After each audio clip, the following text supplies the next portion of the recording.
Richard Skipper celebrates. Every show is a celebration. Richard Skipper celebrates the best in entertainment. Each show, Richard delivers the artists you love, showcasing what makes them unique. Never gossipy. The antidote to a sometimes hectic world. Now, here's your host, Richard Skipper.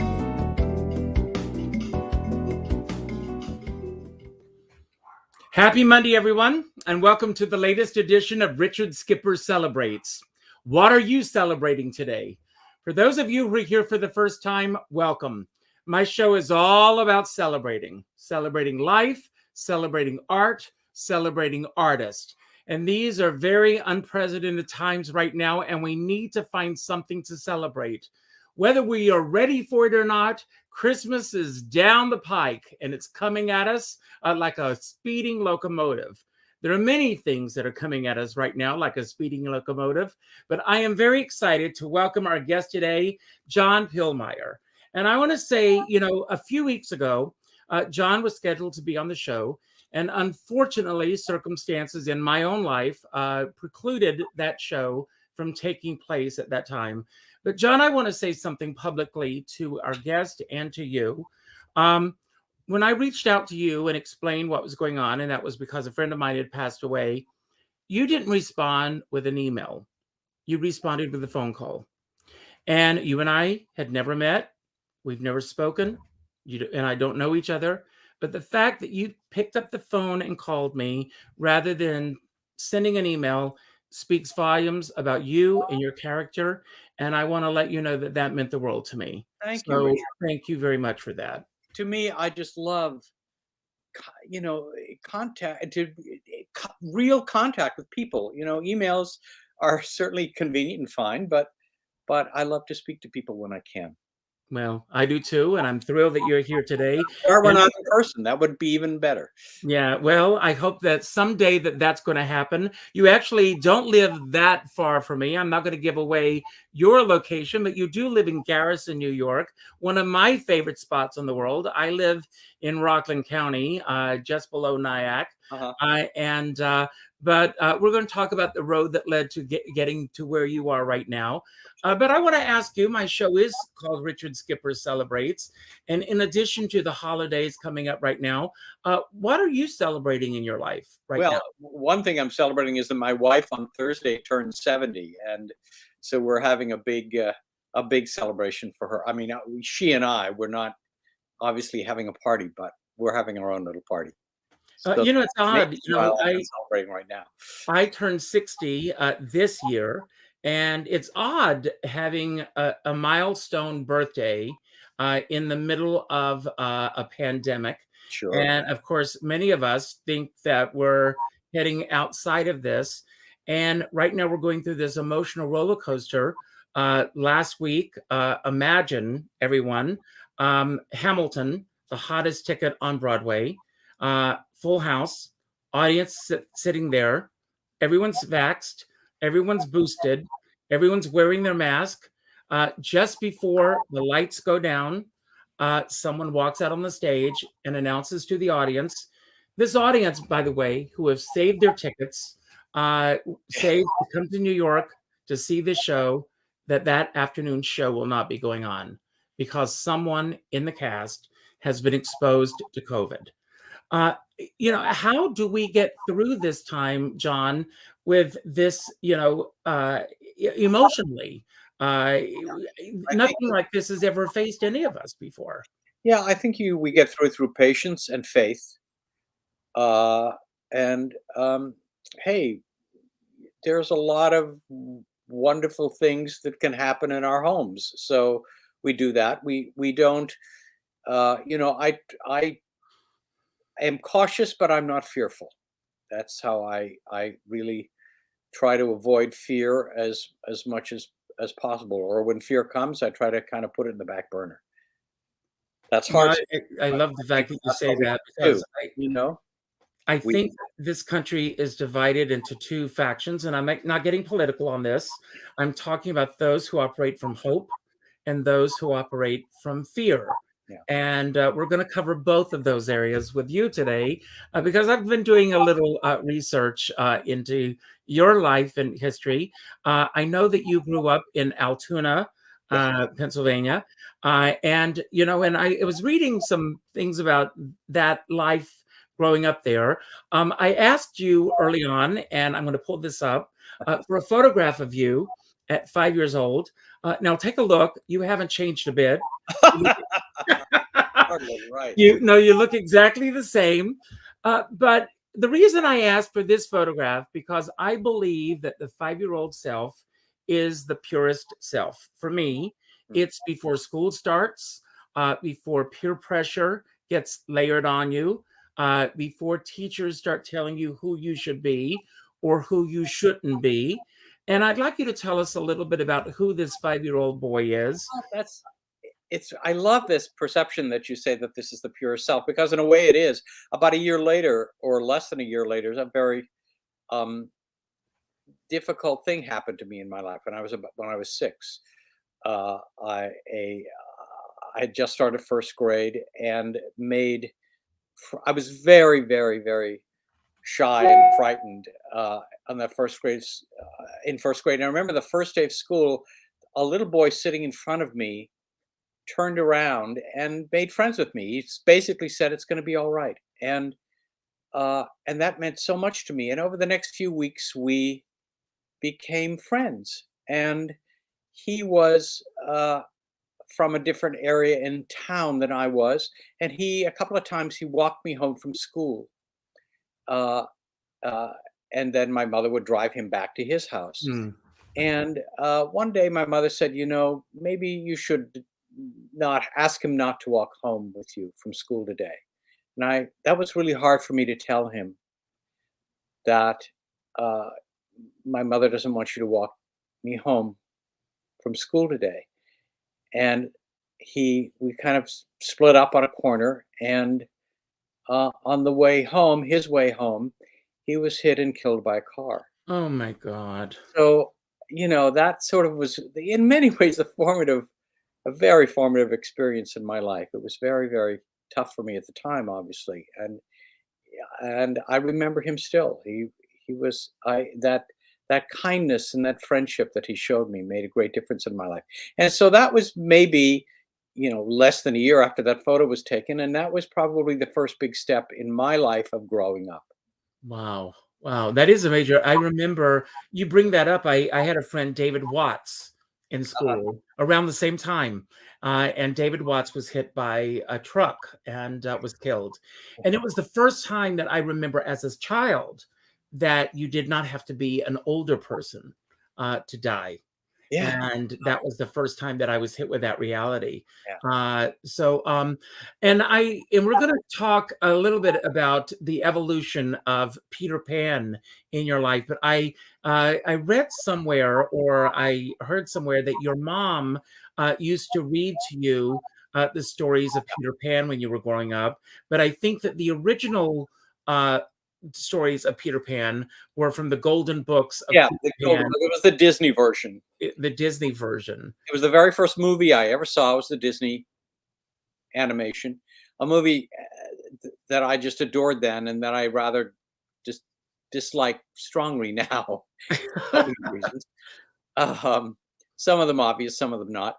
And but anyway, as you started to tell, my mother was reading me this book, and one night I said, "Please read to me this again." And she said, "No, I'm too tired." And I said, "Well, then I'll read it to you." So I picked up the book. I was under 5 by that point, and started reading it to her, and she was just blown away. But of course, I had simply memorized it because I'd heard it so many times, and I also knew when to turn the pages. I wasn't reading the words. I just sort of.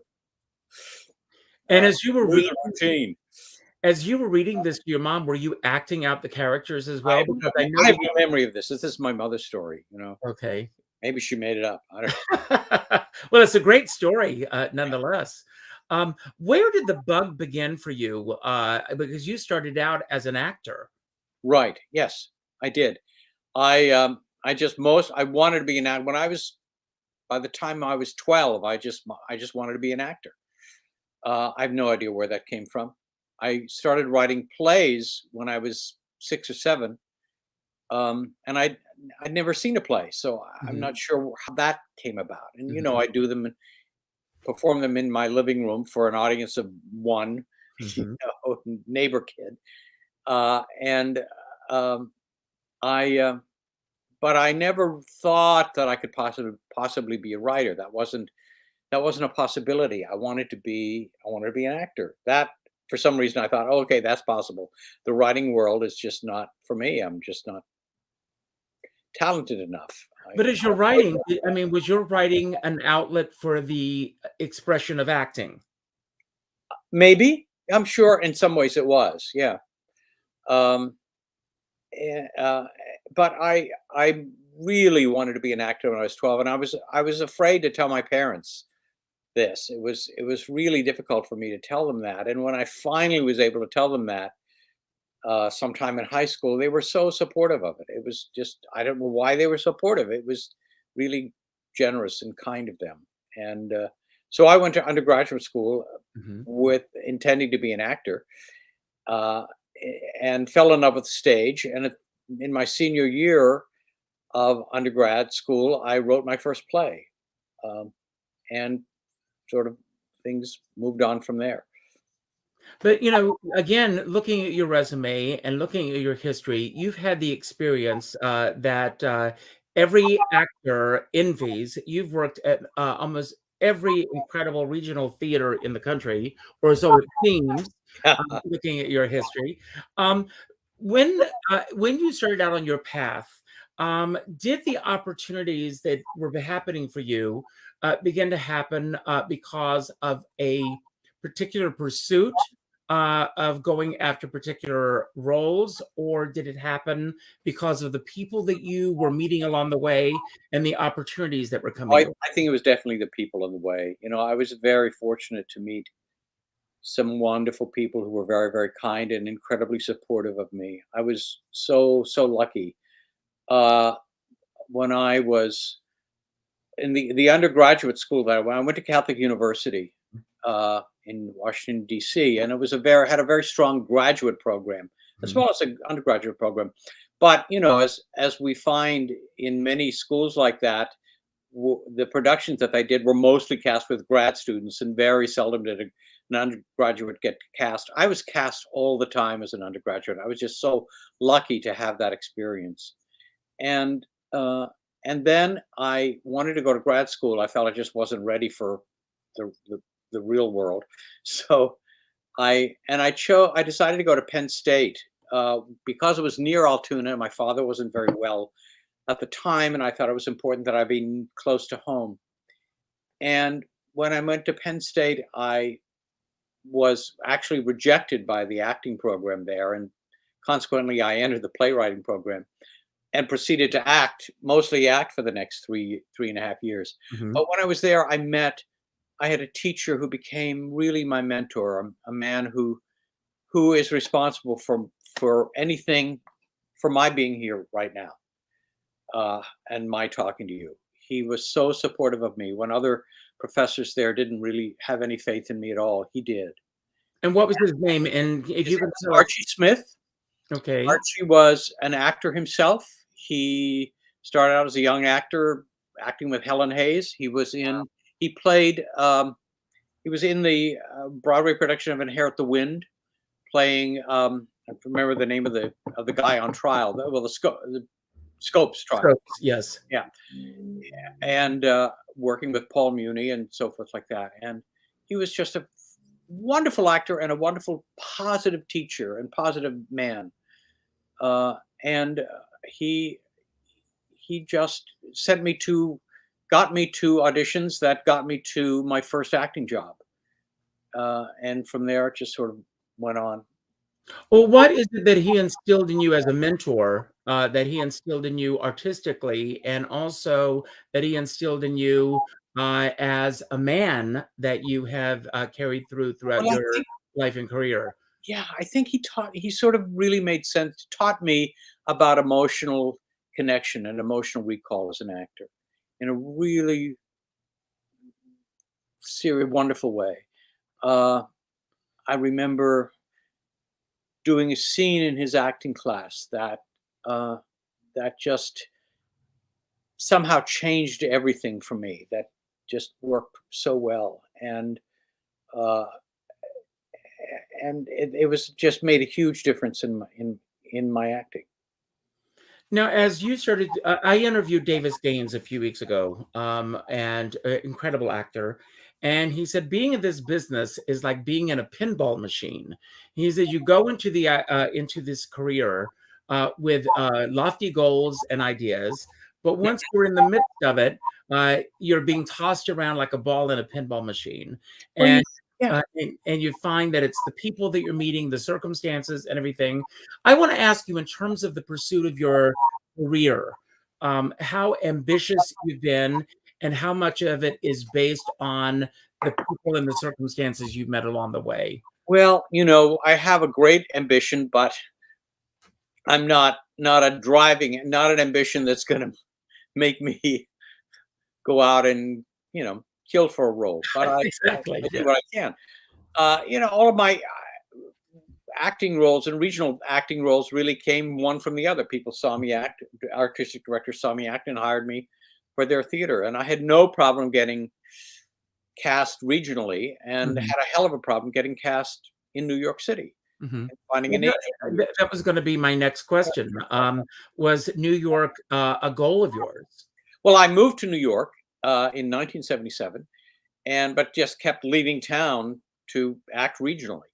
Uh, I actually was cast in an off-Broadway musical that I had to drop out of shortly after casting because my father was dying, Wow. and I think the director was pretty angry at me, but I had to say I can't do this. I have to go Mhm. home, and uh, and I had a lot of close calls, but but I wasn't very happy as an actor at that point. Mhm. I found that actually, when I was playing a role, it invaded my personal life too much. It was very difficult for me to separate the role that I was playing from who I was off stage in many ways. And to a certain degree, that's understandable if you're drawing a lot on your own Mhm. feelings and emotions. And so that made me unhappy Mhm. often not all the time, but often when I was acting. Well, Uh, I came to New York in 1979, so I want to talk a little bit about the New York that you came to in 1977, because I always joke that I came from South Carolina. The New York that I dreamed of coming to, when I thought I was coming to breakfast at Tiffany's and Sunday in New York, but I ended up in the middle of Midnight Cowboy and yeah, Taxi Driver. yes, right. So it was a very different New York. Um, Pennsylvania is not that Yeah, far I sort of away. knew what I was coming into, but when I moved, I'd been to New York to visit many, many times and had some friends and in New York and would often come for weekends and whatever, sleep over at their apartments and experience New York. But I moved for good in 77. My wife and I moved we were some of the first residents to move into the Manhattan Plaza Wow. apartment, which allowed us to live in New York. It made it affordable on my regional theater salaries. We could survive. There's a great documentary about the beginnings of Manhattan Yeah, Plaza. And are you a part of the documentary, by the way? I don't think we're in that documentary, Yes. but we were certainly there right at the very beginning. And it gives a real, strong history of what that area was like, Oh when it was my gosh, yeah, there are hookers on the corner basically, and suddenly once Manhattan Plaza started going, there weren't. You know, uh, Yes. my wife and I have a wonderful story. We were walking down 43rd Street and hit from walking east on 43rd, and on the corner of 8th Avenue, we looked up on the second or third floor of this little building, which is no longer there, through an incredibly dirty, filthy window, there was a sign, a hand-lettered sign that read, "Intimate Meeting Place." And I thought, okay, there's New York City in 1977. And it was an agent. Yes, right. And did you have any survival jobs when you first came? Oh, yeah. I was lucky to have a great job. I worked for a woman who ran a coding, a market research coding company. We basically gathered in her apartment and coded papers that were on, when market research was done by interviews in malls, and people would fill out papers and forms, and we just sort of turned all those answers into numbers. And it was a great job because we, first of all, worked out of her apartment. We could make our own hours. She paid well. It was fun. We all got along. We were talking all the time. Every once in a while, she would say, "Okay, we're going to stop work early today and play bridge for an hour." So, it was a great job. Now, what was the show that got you your equity card? And was the equity card early in your career, like it is with most actors? Was it a holy grail goal for you? It was the beginning of my career. Certainly my professional career. I was hired out of Penn. I left Penn State to work at Milwaukee Rep. I was in a production of, I was hired by Nagel Jackson, who was the artistic director at the time, for the season. My first show was a production of Our Town that Judith Light was in, playing Emily. And she was, of course, breathtakingly fabulous, wonderful, and very, very kind to me. And that was a great experience. And then I was at Milwaukee for that first year, but I got my card doing that production of Our Town. And then let's go to 1979, Agnes of God.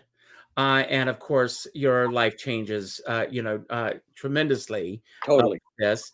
Let's talk about the impetus and, how this all came about.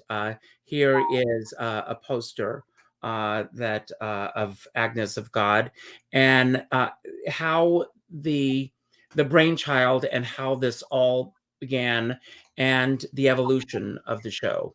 Well, I had been working at the Guthrie Theater and left the Guthrie to move to, right before I moved to New York. So I moved to New York, and someone also was at the Guthrie called me up in the spring of '77, shortly after I'd moved, and said, "I want you to come and audition for the O'Neill Playwrights Festival as an actor," which I did, and was hired, and went to work there that summer of '77, and fell in love with that place, and said, "I want to come back here as a writer." So the summer of '78, so I left the O'Neill after the summer of '77, and practically instantly went back and started writing a play, which I submitted to the O'Neill, and it made the finals for the '78 summer, but didn't make the final cut. And so that summer, in the summer of '78, I started writing Actors of God. I knew that the O'Neill, I thought, worked best with a minimal amount of actors on bare stages. So I said, this will be a 3-actor play on a bare stage, essentially. And I wrote that play, the first draft of that play, in the summer of '78, submitted it. It was accepted for the summer of '79. So that's how I went back as a playwright.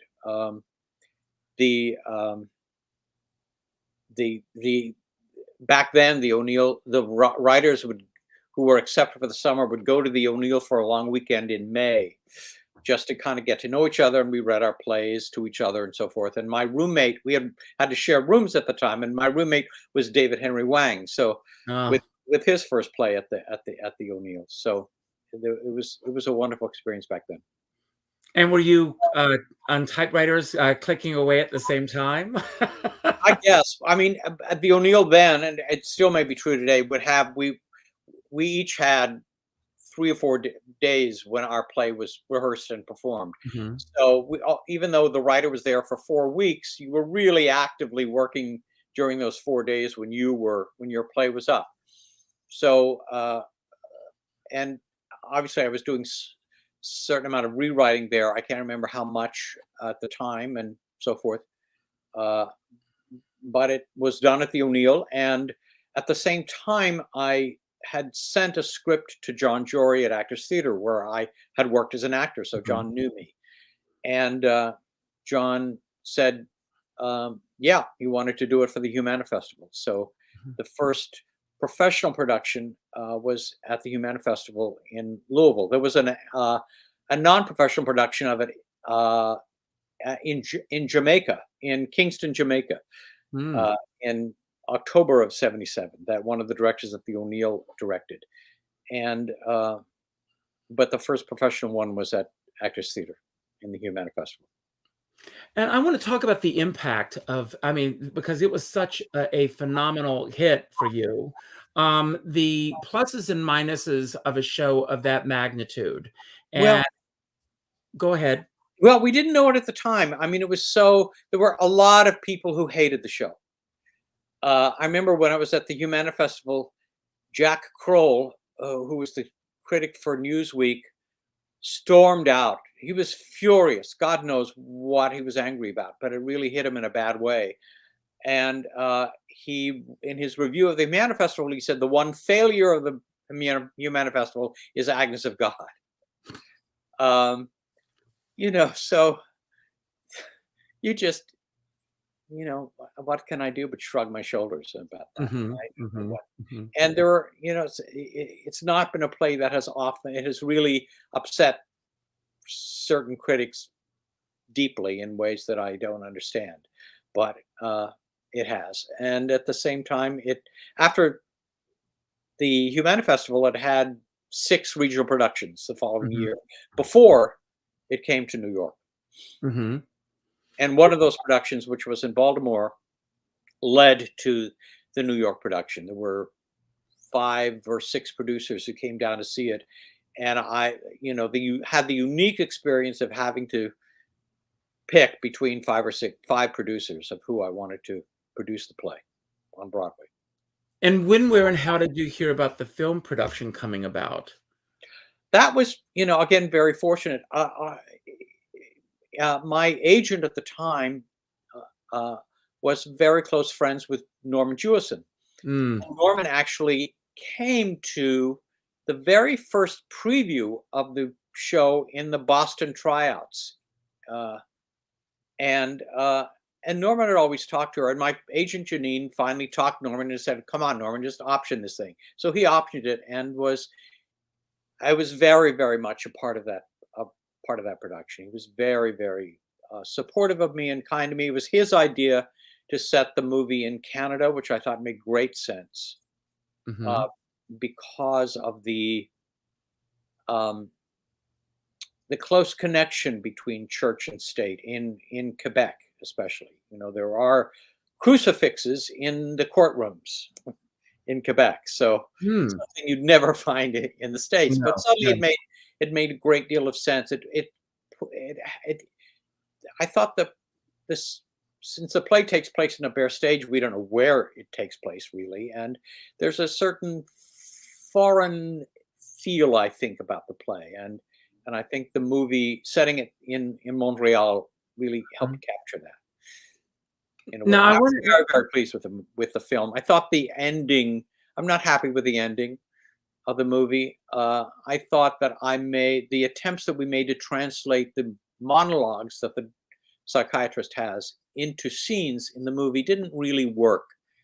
And I would do that differently today. But I thought the performances were really, really wonderful. And I was quite happy with it. Now, with all the many hats you wear, I want to come up to date. Now you are also a novelist, and we're going to come full circle. Peter Pan, once again, Hook's Tale. You are telling this through the eyes of Captain Hook. How did this brainchild come about? And was this going back to the fact that you said early on that you were not too crazy about the Disney version, Peter Pan, and did it stem from that? I mean, Peter Pan was not a big part of my life up to a certain point. I was certainly aware of it and loved it, and loved the Mary Martin musical and so forth. And it's sort of emotionally, it had a place in my heart, but I wasn't really focused on that. And then in 1979 or 80, I think it was, I saw a production at Actors Theatre of Louisville, a production of a J.M. Barrie play called What Every Woman Knows, that I thought was extraordinary. And I went out to the Louisville Public Library and found a copy of the collected works of J.M. Barrie, the collected plays of J.M. Barrie, and sat and read all of them, and just fell in love with this man's writing. I just thought it was fabulous. And there was a wonderful biography that came out about him just at that time. And so I was inspired to write a one-person show on J.M. Barrie. I just was so, and still feel very, very deeply about him. He touches me emotionally very closely. And so I knew a tremendous amount about Barrie, and he was very much of a part of my not only intellectual life, but emotional life. And I also knew that Barrie, people often describe Barrie, I think falsely, as the boy who never grew up. And I always believed him to be the boy who grew up too quickly. He was a child, and then he was an old man. He was an adult to wait when he was 6. He never, I thought, really had a chance to be a boy, which I think a certain amount of Peter Pan comes from that.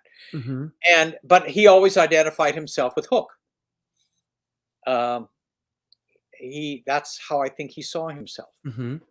So a number of years ago, my wife and I, over Christmas, took a cruise in the South Pacific, and the cruise was from Chile to Tahiti. And the very first stop we made at was an island called Robinson Crusoe Island, which is off the coast of Chile, owned by Chile. And there was nothing to do on this island but hike.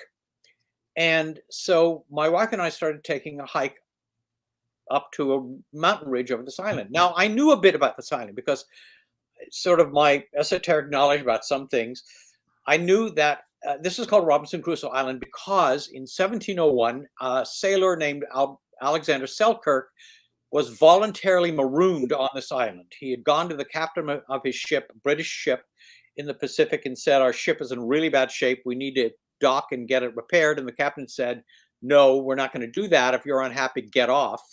So they put him on this island. Eventually, the ship did sink. And he was on this island for 4 years. Every day he would climb to this ridge that we were hiking to, light a fire, hoping to be saved. After 4 years, he was rescued, brought back to London, told his story, and became very famous for 15 minutes about this man who was shipwrecked on an island. And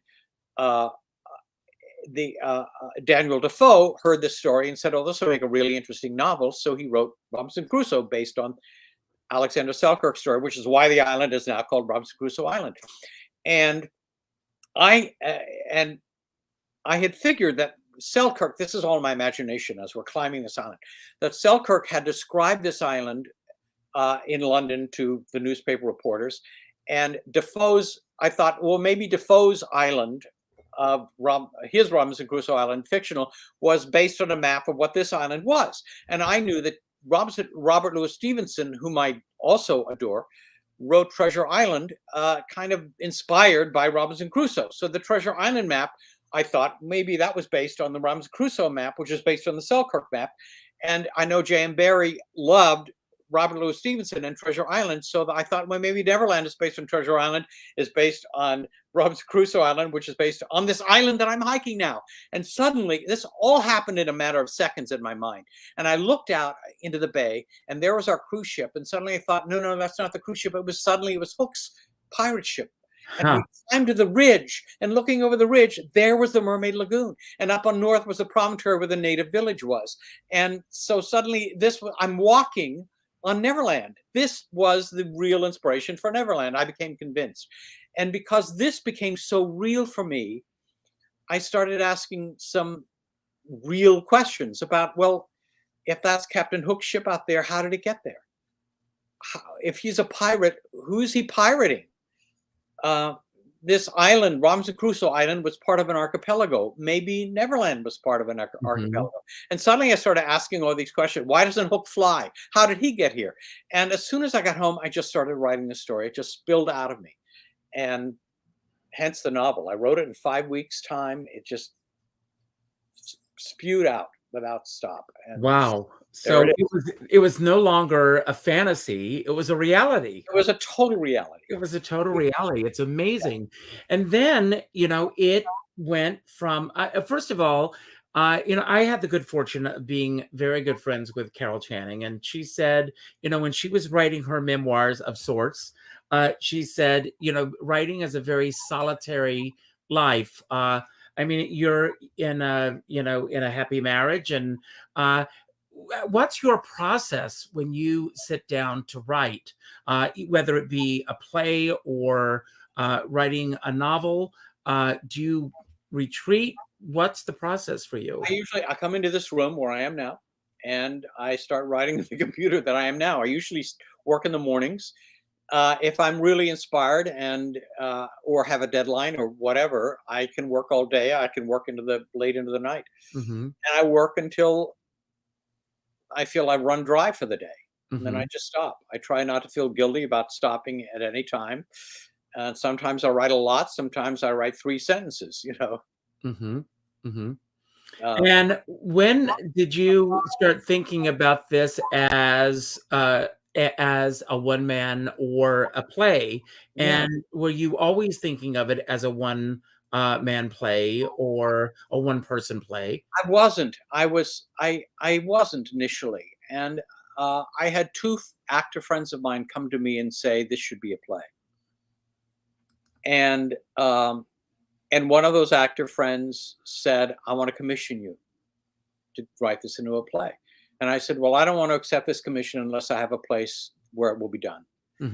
And he had connections at this wonderful theater stages in Houston. And the artistic director read the novel and me in one night and said, oh, there's the set. Isn't that an extraordinary set? That set is just out of this world. I just love this. And the artistic director said, he read the book in one night and said, yes, let's do this. So it's actually a 2-character play. I wrote it for mostly Hook, but Smee is his sort of right-hand man. He's the stage manager, and he runs the lights and presents the props and plays a few of the parts, but although Hook plays most of the parts himself. So, and we were in rehearsal when COVID hit. But it actually happened at a great time. We spent 5 days sitting around a table working on the script, and we'd finished that, and then we were sent home.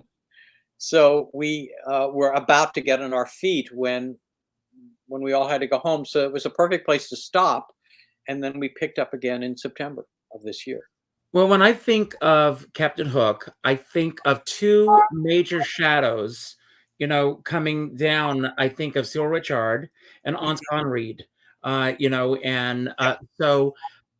any actor, I guess, stepping into those shoes probably have those. Sure.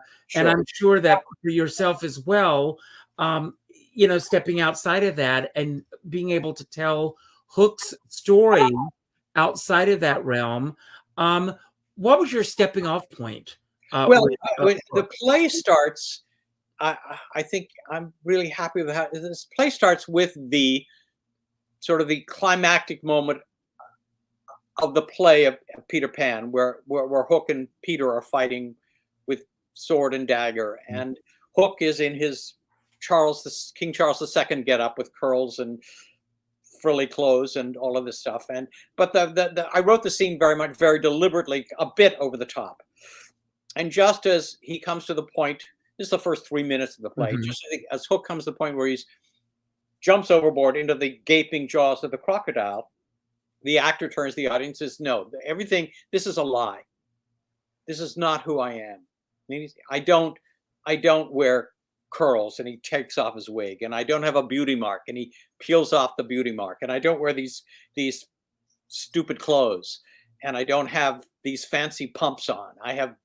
I'm dressed like a sailor. And so basically the actor in 3-4 minutes throws away the gear that we associate with Captain Hook and redresses himself in a very simple, plain way, wigless and without makeup. And he said, "This is who I am, and now this is my story. I'm going to tell the story of," and I'm really pissed that I've been libeled by this play because I'm the hero in the story and Peter Pan is the villain. Wow. Wow. Wow. I can't wait to read the book. I'm going to get out there and get it. And Great, please do.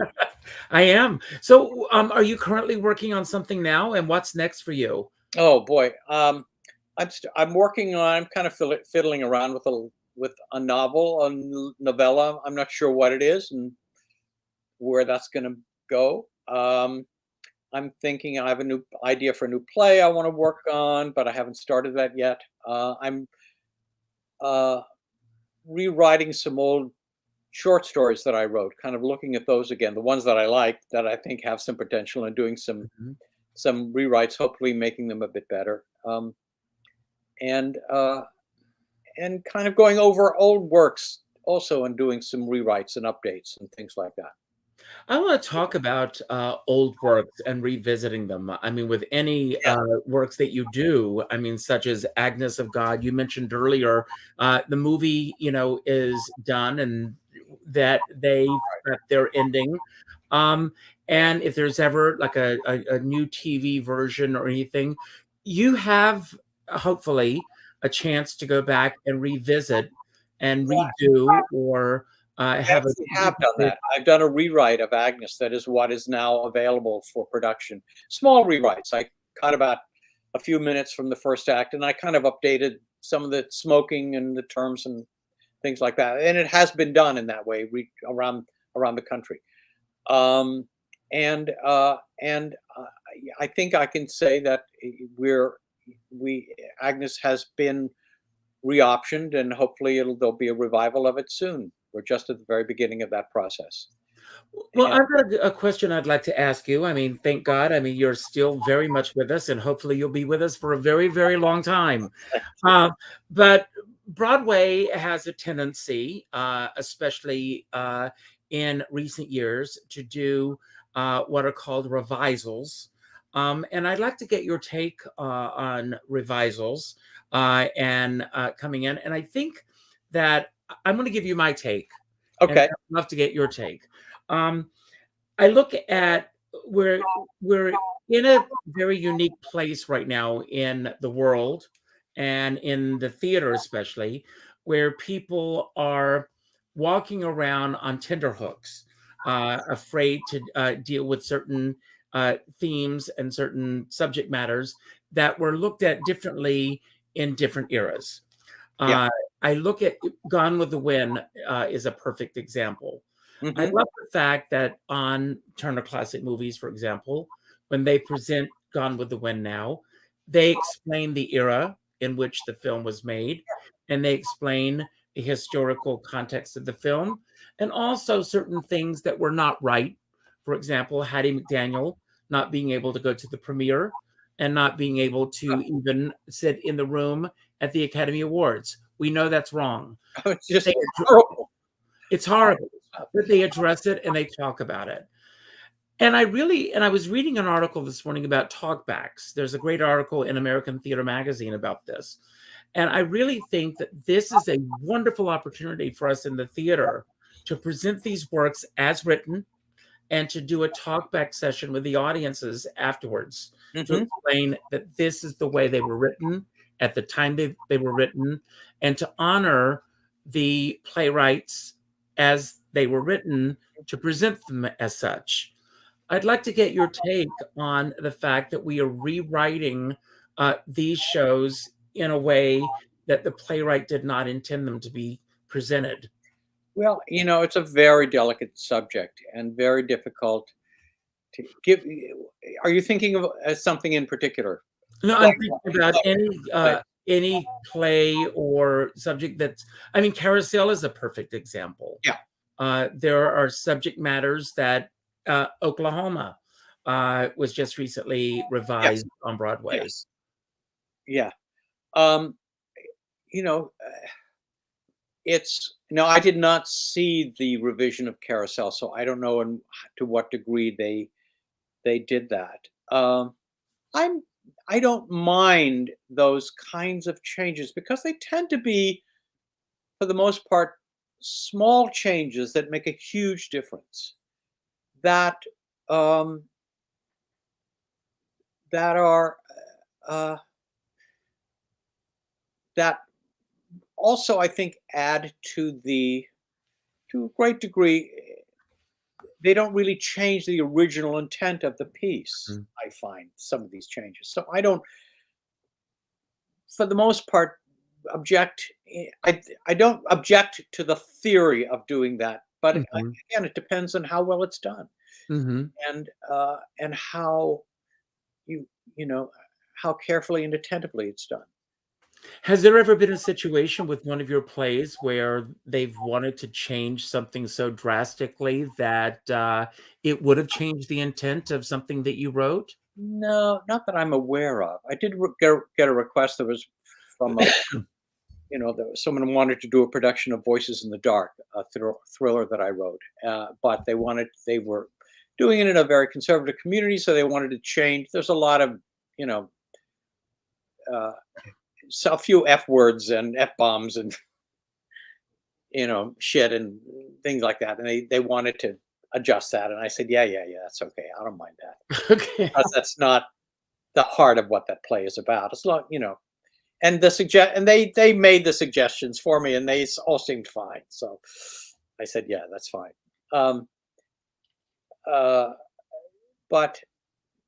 But you've always been, from what I've read, you've always been pretty much a very generous in that department. I love to rewrite. So I mean, one of my faults is I sometimes rewrite too much. I have to be sorry. I'm constantly changing and working on things, and so I have to. Someone has to put the brakes on me at times. Did you go through a lot of rewrites with either Hook's Tale, either as constantly? I mean, every day I'd go in and I'd hear something, or someone would say, "Well, let's fix. This isn't quite working. Let's fool around with this." And constantly, I like to be present in rehearsals for certainly first early productions of pieces, just so I can fool around with them. And is it who makes the decision in your case? Is it to say it's time to let go? Is it an agent? Is it an editor? Is it just and is it an easy process for you? Yeah, it's the director. It's me. You reach a point where you're in tech, and suddenly we can't do any more changes here. So, but even in Hook's Tale, we made, after it opened, we made a cut. Was constantly making little changes, little cuts, because sometimes you have to see how things work with audiences, obviously, and they were cuts that were easily made, and the actor was very versatile enough to be able to put them in like that. So that's great fun. And then you go back and you say, wow, it's better with this cut or this change. And at any given time, maybe you would know the answer to this, or maybe not, I don't know. How many productions have you had up at any given time? Boy, I have no idea. Yeah, I don't keep track of production. I mean, obviously Agnes is what is mostly done, and I don't even keep track of that, because what am I going to do about that? I don't. I mean, I know some.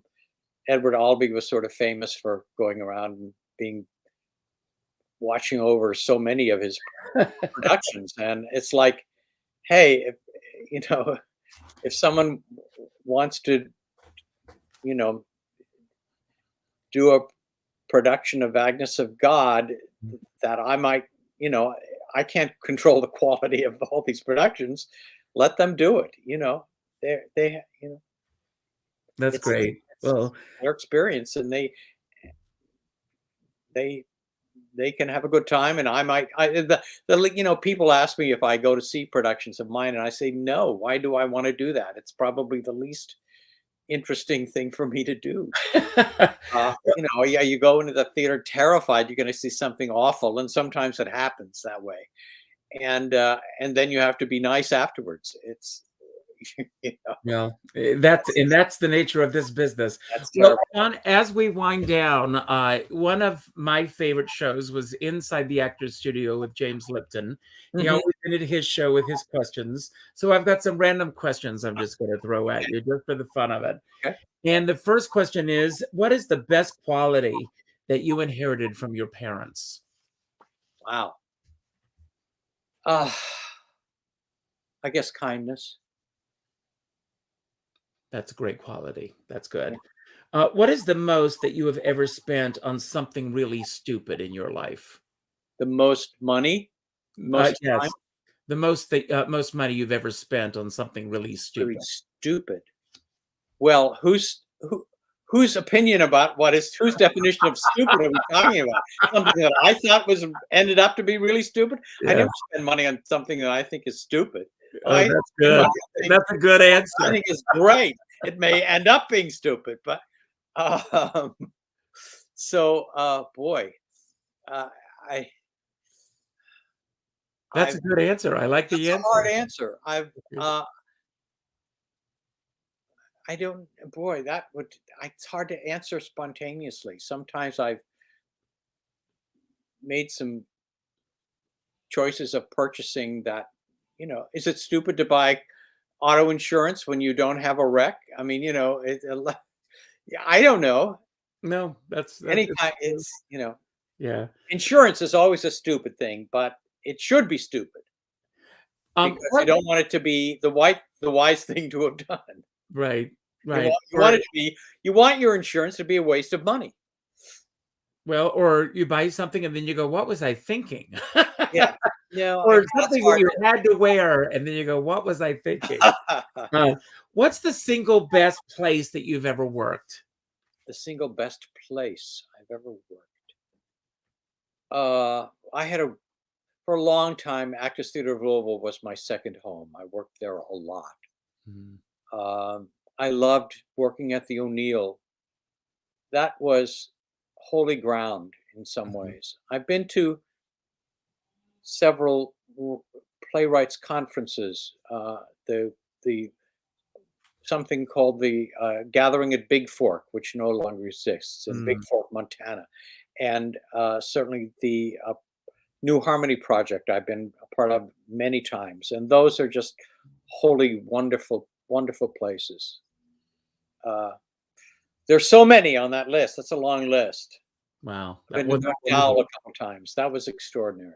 And it's great to have a long list. That's wonderful. Yeah. When have you listened to a hunch in your career that was right on, that moved you forward in your career?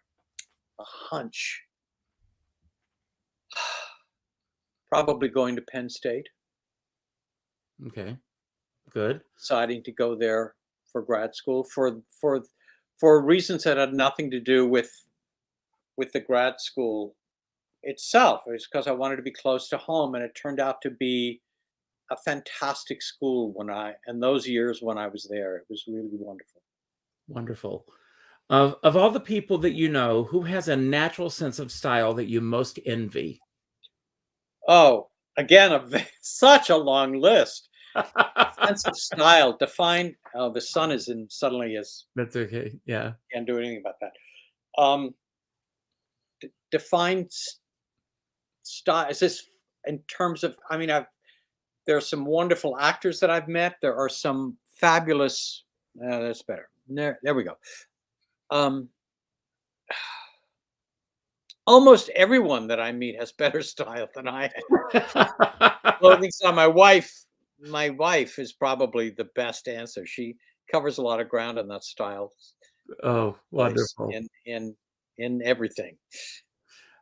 What is the hardest decision that you've ever had to make in your career? Probably choosing a director, deciding what director to go with on a production.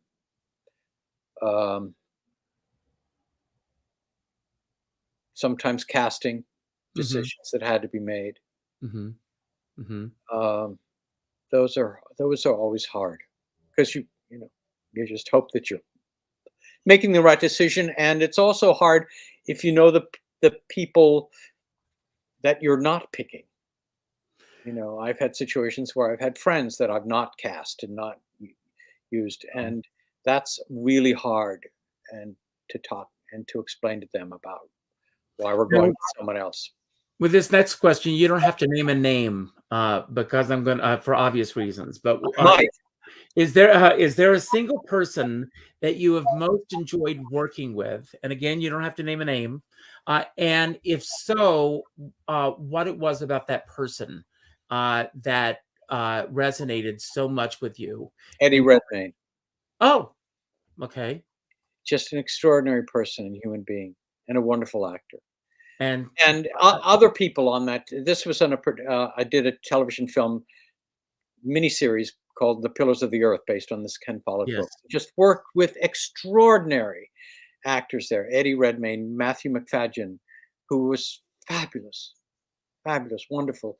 Haley Atwell.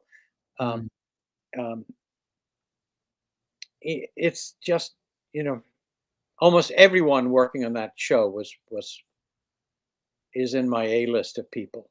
That's wonderful. And now he's starring in Cabaret, and that's what I've read. That's wonderful. And maybe you don't have an answer for this next question, but and maybe you have an opinion. I don't know. What is the youngest age at which you think someone should go into this business? The youngest age. Well, I don't think that's a question that I can answer. I think it depends on the individual. I think it needs to be the person's choice. Mm-hmm. I mean, we're really talking about the child's choice, I think, in this question. I wanted to be a Mouseketeer, I probably Me too. miserable. We all did. Yeah. And but if you have a parent who is pushing you, that's not good. Mm. And there are, we know that people who have made it in the business with pushy parents and who are hurting still because of those parents, I think. Mm-hmm. So whatever, it's the choice, it's about the child's choice, I think. Okay. And my last question for you, did you ever worry your parents growing up? Did I ever worry my parents? Mm-hmm. Oh, gosh. I wish they were there to answer that question. I'm sure I did. I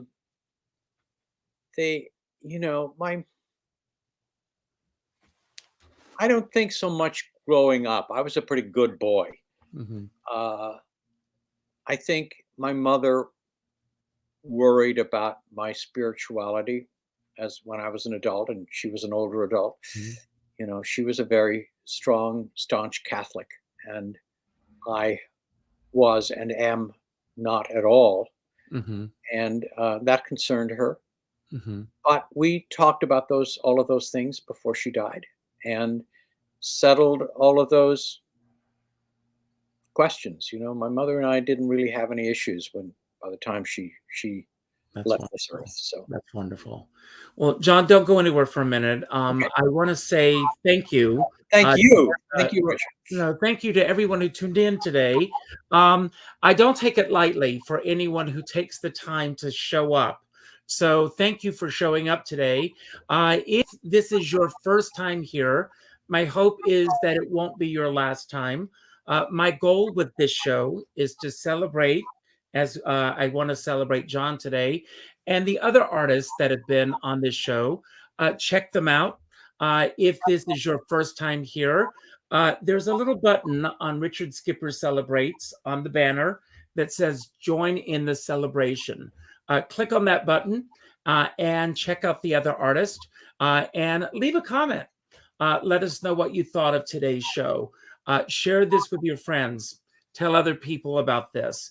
And keep coming back. That's my hope. I also end every show by telling everyone to go out and do something nice for somebody else without expecting anything in return. Go to your Facebook friends list, and the second name that pops up, reach out with a phone call, not an email message, not a text message, not a private inbox message, but a phone call. As we began this show, and John knows this all too well, I lost a very dear friend just a few weeks ago. But we did speak the night before she passed away. And the last thing that I was able to tell her was that I loved her. And I'm happy with that. And you never know when it's going to be that last phone call. So take the time to reach out, especially now in the world that we're living in. And I don't say this as a morbid way of ending the show, but as a way of celebrating each and every one of us. That's what I'm all about. As my dear friend David Friedman always says, we're all in this together, but we're not in the same boat. And I always say, if you're going to go out in a boat, make sure you bring a skipper along. Now, John, I'm going to leave the screen and I'm going to give you the final word. Anything you want to say about anything that we talked about today that you want to build upon, anything that we didn't talk about that you wish we had, or just any message you want to put out to anyone who's watching right now, don't worry about how to end the show. As soon as you say goodbye, I will end the show. Thank you for being here. Happy holidays. Happy birthday to your wife. And all good things as we go careening into 2022. Thank you. And I hope you'll come back someday. Thank you. I'd love that. Well, if I have anything to say, it's about this. It's about hope. I mean, these are such difficult times that we're in, and I ask us all to keep hoping, keep believing, love everyone that you possibly can around you or not around you, and most importantly, keep creating, find ways to create, because I believe that we are all artists and we all have some ability in some art, and we just need to find a way to express that and to share that as generously as we can. Thank you all. I hope you all have a wonderful holiday. Bye-bye.